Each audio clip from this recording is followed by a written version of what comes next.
Hey guys, आज हम करेंगे यूनिट 5। उसका नाम है financing and protection of ideas. जो सब्जेक्ट है एंटरप्रेन्योरशिप एंड स्टार्टअप। तो आपको पहले बताता हूँ व्हाट इज़ फाइनेंसिंग। ठीक है, एक बार मैं जूम कर देता हूँ। ठीक है, अब देखो व्हाट इज़ फाइनेंसिंग। तो फाइनेंसिंग क्या रहता है? It is the process of getting money to start, run और grow a business. Startups needs money to develop products, market their ideas and expand options. इसका मतलब रहता है कि फाइनेंसिंग ना एक प्रोसेस है, ठीक है, जिससे ना हमको पैसे मिलेंगे, जिससे ना हम हमारा स्टार्ट करेंगे हमारा बिजनेस को ग्रो करना। ठीक है, और जैसे कि स्टार्टअप्स के हमने को स्टार्टअप करने के लिए हमको पैसे लगते हैं। और पैसे क्यों लगते हैं हमको? अपना डेवलप करने में प्रोडक्ट और मार्केट के आइडियाज़ को अपने को एक्सपेंड करना, उसके लिए हमको मनी लगता है। ठीक है, जो स्टार्टअप्स के अंदर हमको फाइनेंसिंग हेल्प करता है। ठीक है, अब आपको इसके टाइप्स बताता हूँ। ठीक है, types of financing of for startups. ठीक है, सेल्फ फंडिंग को हम बोलते हैं बूटस्ट्रैपिंग। ठीक है, तो इसका मतलब क्या रहता है बताता हूँ आपको। Startups owners use their own money और borrow from family and friends. इसका मतलब है कि स्टार्टअप जो करता है कंपनी का बॉस, वो ना उसके खुद के पैसे लगाता है, पर्सनल मनी, कि बिजनेस उससे ग्रो करे, या फिर उसके फ्रेंड्स या कोई भी दो फैमिली वालों से वो पैसे मांगता है, तो कि उससे ना वो अपना अपना बिजनेस चालू कर सके। इसके अंदर क्या रहता है? No need to repay loan और गिव अब मनी ओनरशिप। इसके अंदर क्या रहता है कि ये हम लोन लेते तो लोन नहीं लेना पड़ेगा इसके अंदर, कि लोन लेके हमको पे करना पड़ेगा, तो ये लोन वाली टेंशन नहीं रहती इसमें। और इसके अंदर ना कोई कोई कंपनी की ओनरशिप मांगता है और उस पैसे देता है फिर, तो फिर ये भी नहीं करना पड़ता है। ठीक है, ये ना छोटे छोटे बिजनेस जैसे कि एक दुकान खोलते हैं ये वो, तो कोई भी चीज़ों में ज़्यादातर इस्तेमाल होता है। ठीक है, एग्जाम्पल बताता हूँ आपको इसका। A person use personal saving to open a cafe. एक इंसान अपना पर्सनल सेविंग करता है और फिर सेविंग हो जाने के बाद एक अच्छी वो एक कैफ़े खोल देता है। तो ये एक बेस्ट एग्जांपल है सेल्फ फंडिंग का। ठीक है, अब इसका नेक्स्ट टाइप है एंजल इन्वेस्टर। ठीक है, एंजल इन्वेस्टर्स क्या रहते हैं? Rich individual who invest in startups in exchanging for ownership equality. इसका मतलब रहता है कि ये ना रिच अपना, जैसे कि बहुत सारे कंपनी के ओनर्स या बहुत सारे अमीर लोगों रहते हैं जो अपना पार्टनरशिप खरीद लेते हैं। ओनर की अपना जैसे भी कोई भी चीज़ आती है तो उसकी ओनरशिप की पार्टनरशिप खरीद लेते हैं ये, या पैसे दे के वो खरीद लेते हैं, तो ये इसको बोलेंगे एंजल इन्वेस्टर्स। ठीक है, और इसके क्या है, इसका एक और चीज़ बताता हूँ मैं। They are also offer guidance and industries connections. इसका मतलब ये है कि अगर सामने वाले ने इंडस्ट्री इन्वेस्टर ने पैसे लगाए तो वो तो चाहेगा कि ये चीज़ आगे बढ़े, तो वो ना उसके गाइडेंस देता है सामने वाले को, जो कर रहा है ना कंपनी ग्रो, उसको गाइडेंस देता है और उसको ना इंडस्ट्री के बड़े बड़े लोगों से कनेक्शन करवाता है कि और उसको हेल्प हो। तो इसका एक एग्जांपल है Indian angel network investing in new tech company. ये जो एंजल की इंडियन एंजल नेटवर्क रहते हैं वो ना इन्वेस्ट करते हैं टेक्निकल कंपनी में, कि उनको ज़्यादा प्रॉफिट हो और उसके अंदर वो अगर कुछ परेशानी आती है तो सोल्यूशन भी दे पाते हैं। ठीक है, अब आपको बताता हूँ थर्ड टाइप वेंचर कैपिटल। इसका शॉर्ट फॉर्म में वीसी बोलते हैं, वीसी फंडिंग। ठीक है, तो इसका टाइम मतलब रहता है big farms invest in high potential startups. मतलब कि जैसे बड़ी बड़ी कंपनियां क्या इन्वेस्ट करती है अपना बड़े अच्छे अच्छे, मतलब बड़े अच्छे प्रोजेक्ट्स उन पे स्टार्टअप्स पे वर्क करती है। ठीक है, और इसका मतलब अपना और एक है startup must share profit and decision making. ये स्टार्टअप्स के अंदर ना, इसके अंदर उनको बताना पड़ता है कि हमको शेयरिंग्स और प्रॉफिट दोनों बताना पड़ता है, शेयर करना है कि प्रॉफिट कितना जा रहा है, फिर डिसीजन हमको उनसे पूछना पड़ता है। तो ये ऐसा रहता है वेंचर कैपिटल। ठीक है, अब इसका एक एग्जांपल बताता हूँ। Sequoia capital funding companies like Zomato. इसका मतलब है कि जोमेटो की कंपनी को कैपिटल लेता है, सिक्वा देता है, और फिर उससे जैसे कि वो जोमेटो को ओन करता है, तो फिर जोमेटो सिक्वा के लिए ऐसा काम करता है। सिक्वा ने खरीदा है मतलब जोमेटो को। ठीक है, ऑल ऑफ ओवर। ठीक है, अब आपको बताता हूँ fourth type government schemes and grants. इसका मतलब रहता है the government provide financial help to encourage new business. Government क्या लोन देती है कि लोगों के पास अच्छे अच्छे आइडिया आते हैं अपना अपने इंडिया को ग्रो करने के लिए, तो गवर्नमेंट ने उसके लिए नए बिजनेस के लिए गवर्नमेंट स्कीम्स देती है, लोन्स देती है। ठीक है, अब आपको इसका नेक्स्ट पॉइंट बताता हूँ। No need to give up company ownership. इसके अंदर एक और प्रॉफिट है कि ओनरशिप नहीं उसको देनी पड़ती सामने वाले को उसकी। और एक एग्जांपल बताता हूँ। Startup India schemes gives tax benefit to startup. ये अपना स्टार्टअप स्कीम है इंडिया के अंदर जो लॉन्च हुई है, जो ना बेनिफिट देती है सामने वाले को कि बिना टैक्स के वो सामने वाला अभी चीज़ ले सके कि उसका अपना बिजनेस अच्छे चले, फिर बाद में वो बिजनेस का टैक्स पे करेगा। तो ये ना स्कीम्स रहती है इसकी, गवर्नमेंट्स की कुछ अलग अलग टाइप्स की रहती है, ठीक है। अब फिफ्थ टाइप आता है बैंक लोन। बैंक लोन क्या करता है, स्टार्टअप्स टेक्स लोन्स, स्टार्टअप ना लोन्स लेते हैं उनसे और बैंक को रीपे करते हैं इंटरेस्ट के साथ, ठीक है। इसको बोलेंगे बैंक लोन। जो अपना कोई भी स्टार्टअप कर रहा है कंपनी का, वो ना लोन लेता है अपना बैंक से, ठीक है। फिर ना वो रीपे करता है इंटरेस्ट के साथ, ठीक है। और इसके अंदर क्या रहता है एक पॉइंट कि मे रिक्वायर कोलेटरल सिक्योरिटी, मतलब कि अपन कोई भी लोन लेते हैं गवर्नमेंट से, अपना गवर्नमेंट नहीं बैंक से लेते हैं, तो बैंक वाले बोलते हैं ना कि तुम्हारा ये फॉर्म दो हमको, पहले घर की अपना डॉक्यूमेंट दो, ऐसे ये चीज़ को बोलेंगे हम कोलेटरल, ठीक है। ये मांगता है। एग्जांपल आपको बताता हूँ, a manufacturing startup take a business from loan from SBI. जैसे कि एक मैन्युफैक्चरिंग का स्टार्टअप हम खोल रहे हैं, तो वो ना लोन लेता है बिजनेस के लिए उसके एसबीआई कंपनी से। ना वो ना कोलेटरल लेगा, उसकी ज़मीन के वो लेगा, कागजात लेगा कि भाई तुम जब तक पैसे नहीं दोगे पूरे करोगे, जब तक हमारे पास गिरवी रखे रहेंगे ये। और एक है क्राउड फंडिंग। ये क्राउड फंडिंग क्या रहता है, rising small amounts of money from many people online. ये ना कि जैसे अपने छोटी छोटी पार्टनरशिप देते हैं लोगों को, और क्या ऑनलाइन देते हैं, फिर उनको छोटा छोटा अमाउंट जमा कर करके ना बहुत सारे लोगों से एक बड़ा अमाउंट बन जाता है, तो इसको बोलेंगे क्राउड फंडिंग। इसका एक एग्जांपल है, ए कंपनी यूजर के stars to raise funding for new smart watch.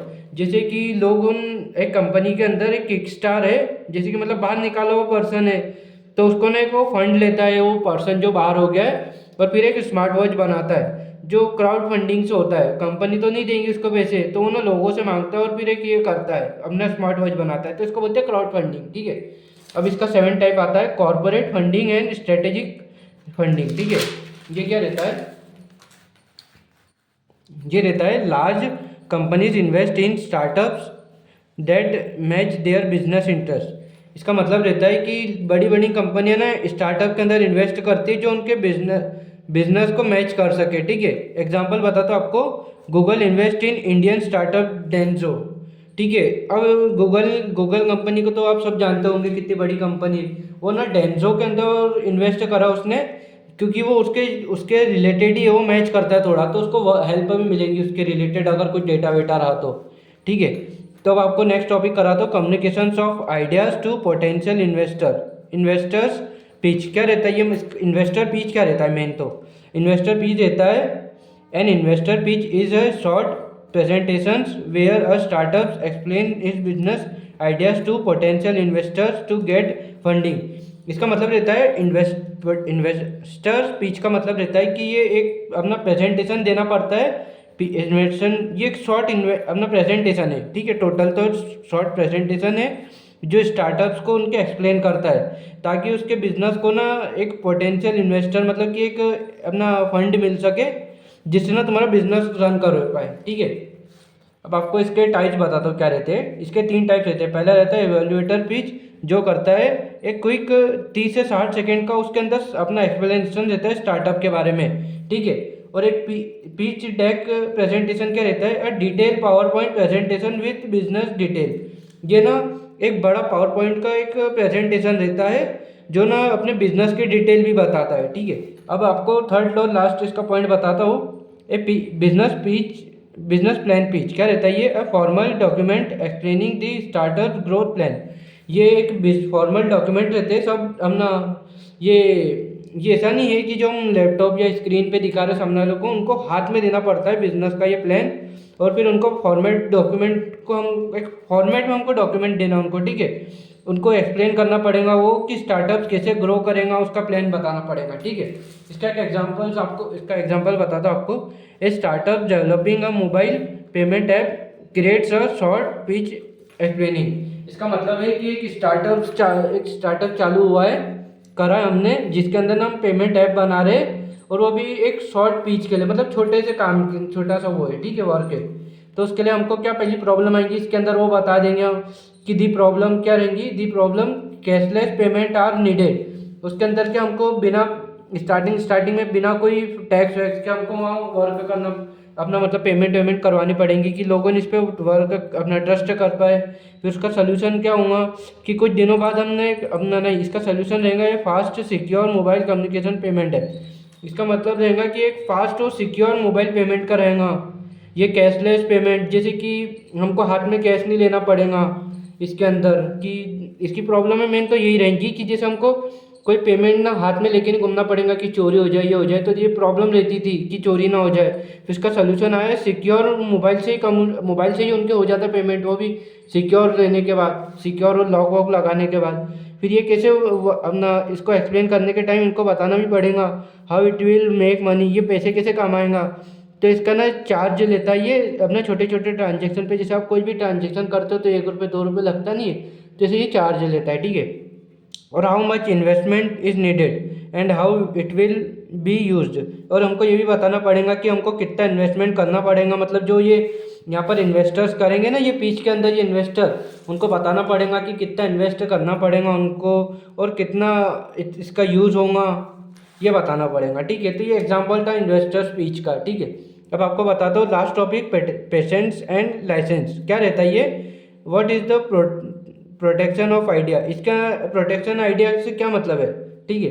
Protection of ideas ensure that others cannot copy and startups inventions and creative works.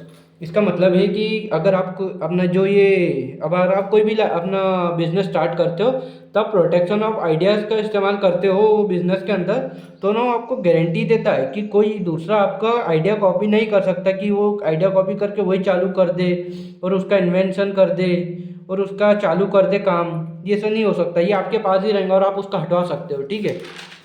और इसके टाइप्स क्या रहते हैं प्रोटेक्शंस के, पेशेंट्स, ठीक है। इसका मतलब रहता है प्रोटेक्ट इन्वेस्टर्स, जैसे कि न्यू अपना इन्वेस्टर को प्रोटेक्ट करता है, जैसे कि अपना हमने कोई भी बनाई है तो एक इन्वेस्टर हमको मिल गया अच्छा कोई सा, तो वो ना उनको अपना इंश्योर कर देता है कि भाई ये अपना आइडिया हमारे पास का ही है, किसी और से हमने लिया नहीं है, ये अपना प्रोटेक्शंस को हम यूज़ करेंगे तो उसके अंदर, ठीक है।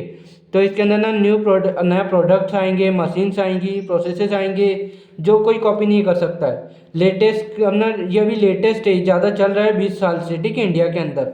इसका एक एग्जांपल है company invest a new electric car battery and patient seat, ठीक है। इसका मतलब है कि एक कंपनी का अभी नई इलेक्ट्रिक कार के ऊपर बैटरी के ऊपर इन्वेस्ट करती है, उसके ऊपर देखती है आराम से कि टेंशन नहीं लेती वो, ठीक है, कि हमने इन्वेस्ट करा है तो ये कॉपी वाला तो नहीं है, ये फर्जी तो नहीं है, ऐसी चीज़ें, ठीक है। अब ट्रेडमार्क क्या रहता है, protect brand name and logos and slogans. इसका मतलब है कि आपने एप्पल चलाऊंगा तो उसका लोगो नहीं कोई कॉपी करता है दूसरा, ना उसका नाम कॉपी करता है एप्पल, ये ऐसी चीज़ें। तब मैं आपको एग्जांपल बताता हूँ एप्पल का जैसे लोगो और जस्ट डू इट, जैसे कि निक के अंदर आता है ना एडवर्टाइजमेंट जस्ट डू इट, तो ये भी उनने अपना प्रोटेक्शन लेके रखा है कि भाई अपना ये कोई कॉपी नहीं कर सकता, हम ही बस डाल सकते हैं ये इसका एडवर्टाइजमेंट और जो भी हम चीज़ डालते हैं इसमें। एक कॉपीराइट भी रहता है इसके अंदर, protect creative works like books music and software. इसका मतलब रहता है कि ये ना आपने यूट्यूब अगर चलाया होगा तो उसके अंदर कॉपीराइट तो सुना होगा कि आपकी डाली हुई चीज़ कोई वापस से डाल दे यूट्यूब के अंदर तो उसको कॉपीराइट मिल जाता है, तो उससे ना वो ना कमा पाएंगा और उसको दूसरे को दिखना बंद हो जाएगा, वो हट जाती है वीडियो और उसका चैनल बंद हो जाता है सीधे। तो ये कॉपीराइट वर्क करता है। क्योंकि एग्जाम्पल बताता हूँ, startups developing and educational app copyright it contents. इसका मतलब है कि डेवलप हम करते एजुकेशनल का ऐप बनाते तो उसके अंदर ना जो जो कंटेंट आएंगे वो कॉपीराइट आते, तो वो नहीं हो कर सकता हम, ठीक है। अब आपको लास्ट टॉपिक बता देता हूँ, इसका एक लास्ट टाइप बता देता हूँ, बिजनेस लाइसेंस।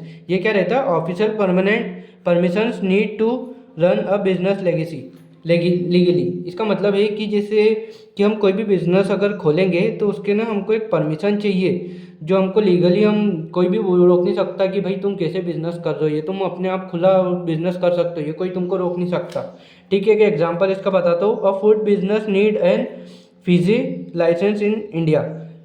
इसका मतलब है कि अगर आपने कोई भी अपना चीज़ खाई होंगी, मतलब कि खाने की चीज़ जैसे जूस पिया होगा माजा जो भी, तो उसके अंदर एक ऐसा ग्रीन कलर का अपना सिंबल बनाता है ना कि ये कुछ अपना अच्छी ज़्यादा केमिकल वेमिकल से नहीं बना है, प्योर है, अच्छा है, तो ये फीजी करता है, फीजी, ठीक है। और उसका लाइसेंस हमको इंडिया में लेना ही पड़ता है, उसके बिना हम कुछ फूड का बिजनेस नहीं चालू कर सकते, ठीक है। ये एग्जांपल है इसका, ठीक है। तो यहाँ आपका ये ये यूनिट 5 ख़त्म हो जा रहा है, ठीक है, ये यूनिट 5 ख़त्म हो जा रहा है एंटरप्रेन्योरशिप एंड स्टार्टअप्स का। इसके नोट्स मैं टेलीग्राम पे डाल दूंगा आपको। और वीडियो अच्छी लगी तो लाइक शेयर और सब्सक्राइब करना मत भूलना। Thank you.